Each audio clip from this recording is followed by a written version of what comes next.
Okay, we're back.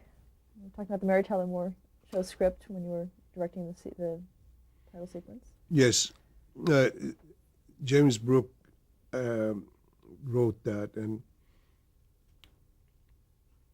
it was Mary herself had a great deal of influence on what she wanted and how she wants it, and we did all of that. The following year, they took it and added some shopping and to the title, but the original title was very, very good. What about the actual text, the colored text that came down? That's mine. That's entirely mine. And that was my. I designed it and fixed it. But then I knew about optical. I used optical. Now, why did you choose that? Why did you choose that rainbow effect with her name? It felt good. It felt good. Um, See, again, there in that area, unlike episodic television, which you are limited to what they give you to do.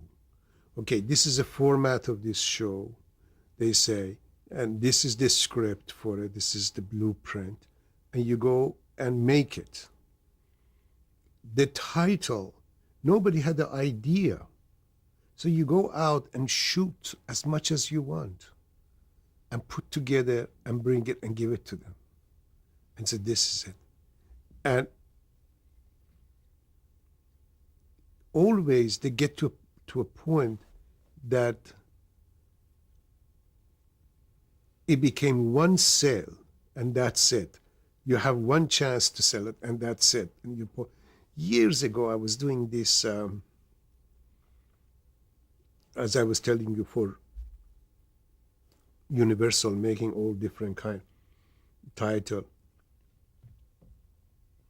and visualization. But then I went to work for John Urey Associates somewhere else, and then got a call from Universal. They said, we have a feature film. And they made a title, but they're not happy with the title. And they want to know if you can come and pitch a title. And I said, sure. So I went over there, and that was a movie, Warlord, with Charles Heston. And I went over there and looked at some of the footage and started talking, what is it about and so forth. And they said about all of these animals. So I went out, and there was a animal ranch that they used their animals in a Thousand Oaks. I went over there and started shooting all of those close-up, very good close-up of the eagle's head and falcons and the lions and all of that. And then intermix it with some of the Charles Heston's, and I put them all together and I showed it to them. Oh, they loved it. But the funny thing about it was, I did it all shooting the lab because they were late, and the cutting it and the acceptance came inside of the 4 days. So they were very, very pleased. Then they used their own optical lettering and so forth, but the background was important. But this is a funny story, and that was accepted, and they said thank you, and I went home, and so the guy Maurice called me and he says, oh, by the way, we never talk about the money. So when I was under contract with Universal, I was getting $350 a week. And this wasn't exactly a week, but I said, but I worked so hard, night and day to do that. So I'm going to charge him for 2 weeks. So I said, I want 7. And the guy says, it's not going to be a little too much? I said, no. And he says, okay. So I received a check next week for $7,000. And I'm saying to myself, my God, they made a mistake. So it was $700. Why they send me $7,000? So I had lunch with Maurice. He says, did you receive the check? I said, yes, I did. He said, they spent lots of money for this title because they get Saul Bass 15 grand for his title, which they never used. I said, they gave Saul Bass 15,000. They didn't use his title. They used mine. So I went and cashed my check. And from there on, whoever asked me to make a title, I said, yes, I will do it. But my price is $7,000. They said, $7,000. Who give you? I said, Universal. They call. I establish a price for myself. And then on top of that, I wanted a line to say, title visualization, Reza Badiyi. And I have that under so many of the shows. Had that ever been done before? Where you get a Never, credit? never. With a big See, I made a mistake. It was funny because when I did Hawaii 5-0, I was supposedly have a credit title in every episode. And then they pay for my trip and so forth. And then I get a kind of the royalty for that every week. They use it. So it was like $300-400, you get as residuals. Then my agent called me, Leonard Hanser, major.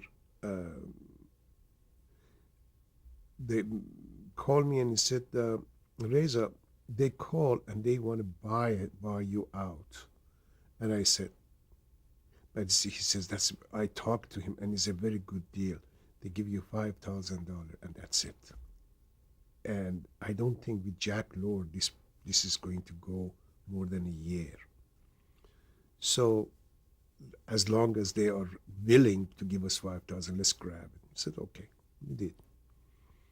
The 13th season, Jack Lord was with the calculator and says, you know how much money you had if you didn't sell it, but always the line of the credit still stays. However, I never got after that $5,000 any money from them. Let's talk about the opening sequence for Hawaii 5-0. How did that come about?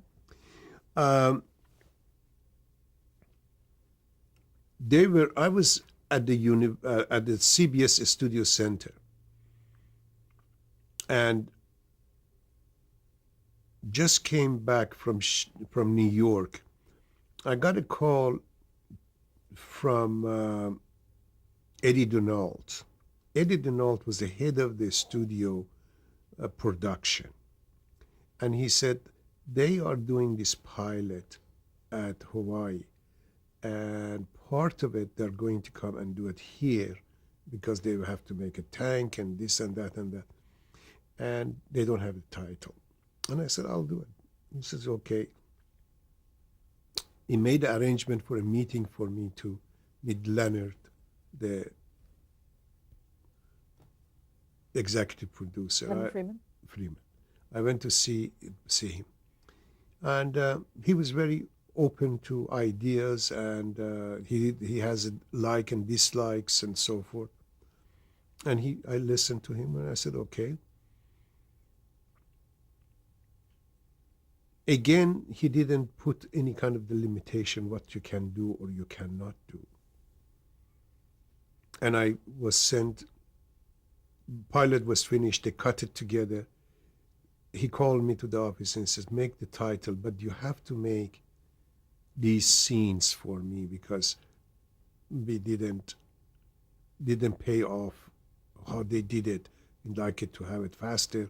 So they gave me something like 12 pages to shoot. So we went over there to Hawaii, and they arranged for 3 days to shoot with Jack. And I started shooting all of the scenes, it was a reshoot. Those were finished. Then I needed one Jack for one day for his close up and so forth. And I had this idea to put him in top of a building. Prior to that, there was one commercial Eastman Kodak made. It was so beautiful. I do not know who did it. They started it on a girl standing on one of those windows that is around the torch in the Statue of Liberty. There is a little windows, the doors. There's a girl standing over the little girl with the yellow rain and a yellow umbrella. And they started with the helicopter on her. And it pulled back and it went back and back and back and back. And it pulled out and went through the cloud. And then printed it backward. And you see through the cloud, you see the whole bay and the river, and camera comes down, down, down, down, down, down, down to the close-up of the girl. And it says, this moment brought you what Eastman Kodak. It had a wonderful effect on me. So I wanted to create something like that. So I started on his close-up with the helicopter, and it pulled back and went between the building and fell down on the ocean and pulled back. And it printed it backward. It took so long, I was just jumping it. And without any reason, and it works.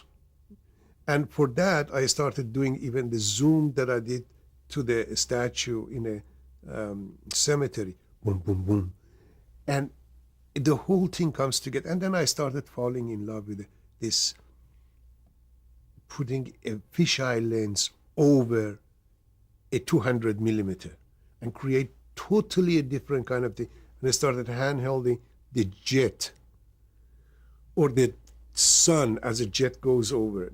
I mean, it didn't have anything to do with anything, But when you're putting them all together, it started making sense, making the camera goes upside down, How did you do that? There was like the car scene. Yeah, you lay down on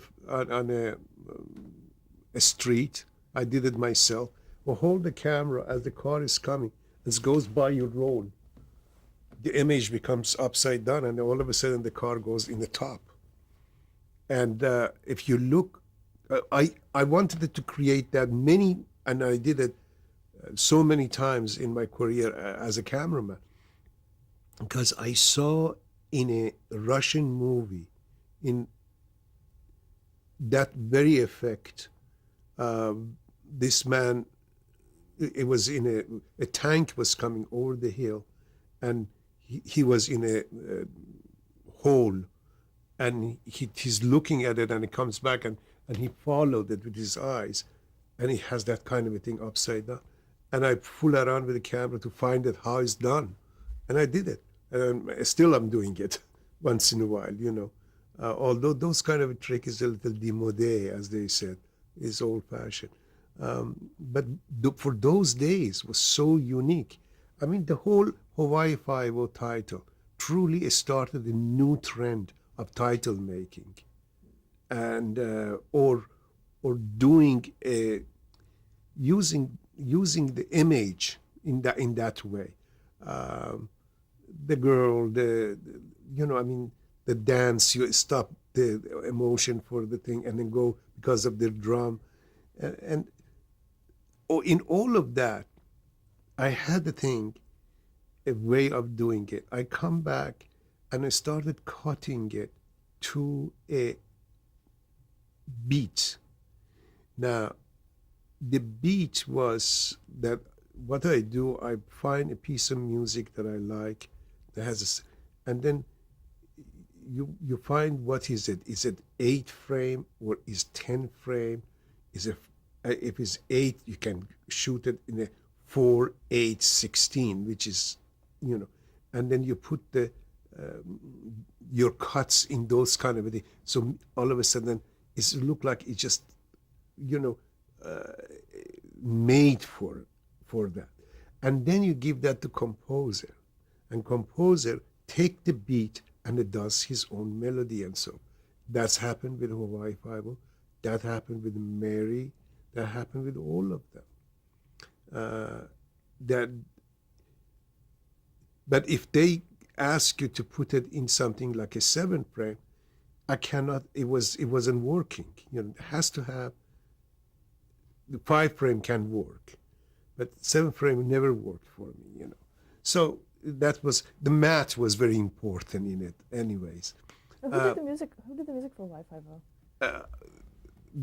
He was the head of. I'm sorry, his name. He's escaped me.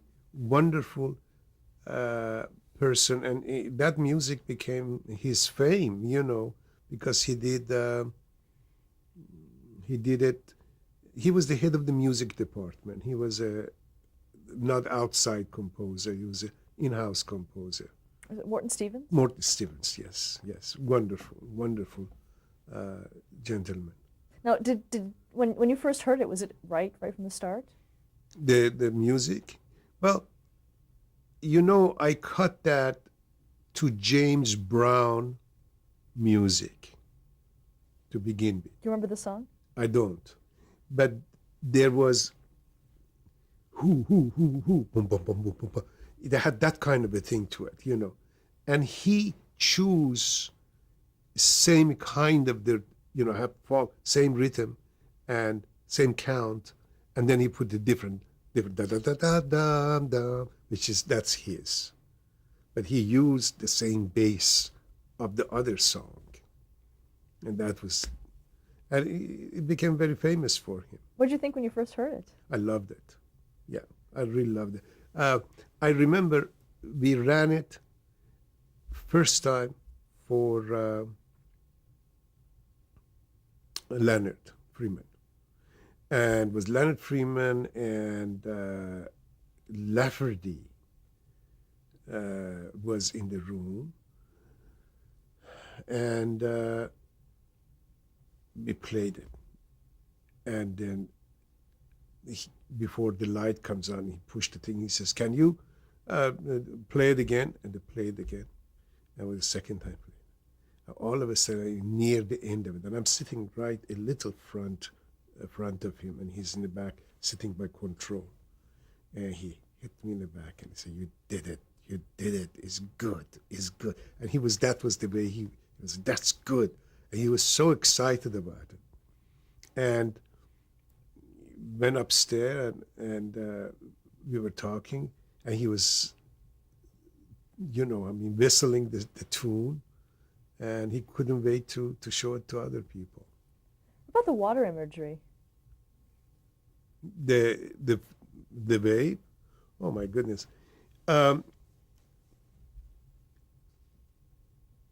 Being a wave, I didn't have any kind of experience with the wave and water and shooting that and all of that. And I wanted it to have, because there was one thing very important, and that was surfing, the wave, and I asked everybody, and they told me that the North Shore, okay, North Shore. So I had a rental car, and I put a camera that those days they call it NCR. NCR was a Mitchell camera, and you could have 1,000 feet in it. And on a baby tripod, I picked up all of that, and I went to North Shore, and several days. And the third days, I find a peninsula, which I put the camera over there. And I'm watching the waves that they come. And I started shooting and shooting and shooting. And a little feeling sorry that for all of this has to be processed, and so much of it is not working, and until it was about 4:00 that some wonderful tunnels started taking. And you could see that pistachio green color through the wall of that. And I knew I'm getting close. I knew I'm getting close. It's going to be beautiful. I start shooting, and all of a sudden, a huge, huge, huge wave. I'm looking through the camera, I'm going with it. Broke over me and camera. And we were inside of the sand, you know. I pulled the camera out and I run back. And now my battery is shot because salt water got in it. So anyway, I put everything in the car and I drove back to the hotel to started cleaning. And I called and said, water is in my magazine, because I went to changing bag and I noticed the moisture there, and I called the lab. Lab says, don't try to dry anything. Take it as is and put it in a can and tape it very good with the liquid in it. That's okay. Send it. And I did. And this is one of them, one of the waves. And there are better waves, but they had a scratch on them.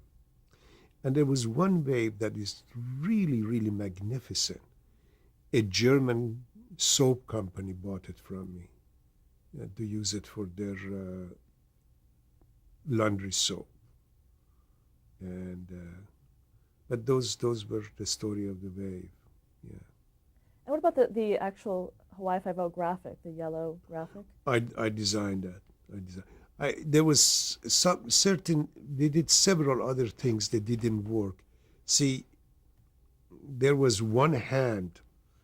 I find a man with an enormous hand and comes out of the wave and says 5-0, and it became very, very, when coming out before it opens, it became very phallic, and they started yelling at me, take it off, take it off. They didn't like it, but the Hawaii Five would work. And for example, putting the camera in a police car in the back and blinking, all of those things, we're not done. We did it then, and it worked. Now, what were you trying to convey about the program in that sequence? It is a police, and it is happening in this tropic named Hawaii, and how was it? And it's a sun, it's a beach, it's beautiful people, and then you see the gun and all of that, which is the other end of it. Though today you cannot sell that kind of a thing, title, because it's not anymore.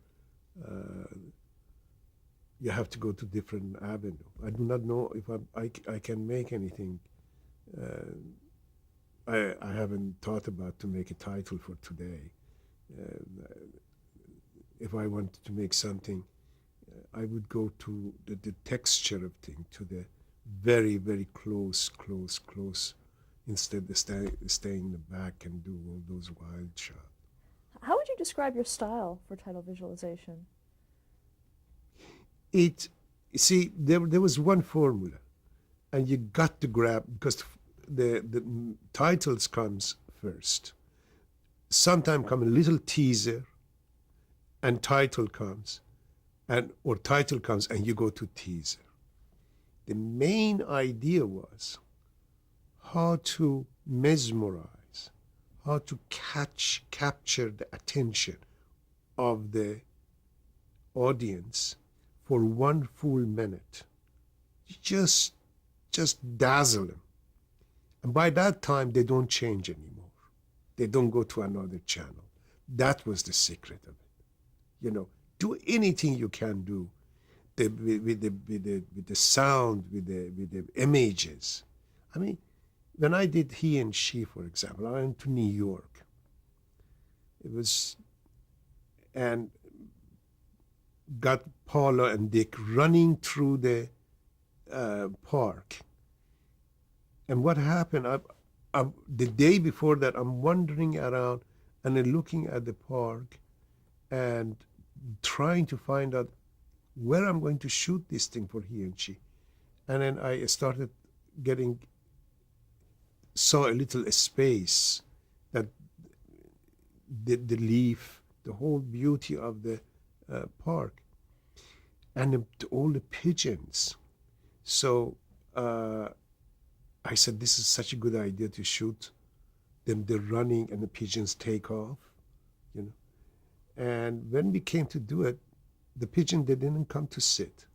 And I brought lots of seed. So a man walked to me and he says, they are New York pigeons. I said, what that means? He said, they like a stale bagel. So I thought he's pulling my leg. He says, no, I'm not. So I sent for that and they brought and I started putting that on. The pigeons came and started eating. And Paula and Dick run through it and the pigeons take off. They went around a circle and you constantly see them. And when they cleared, they came sat same place. And that's the most beautiful thing you ever want to see. And that happened.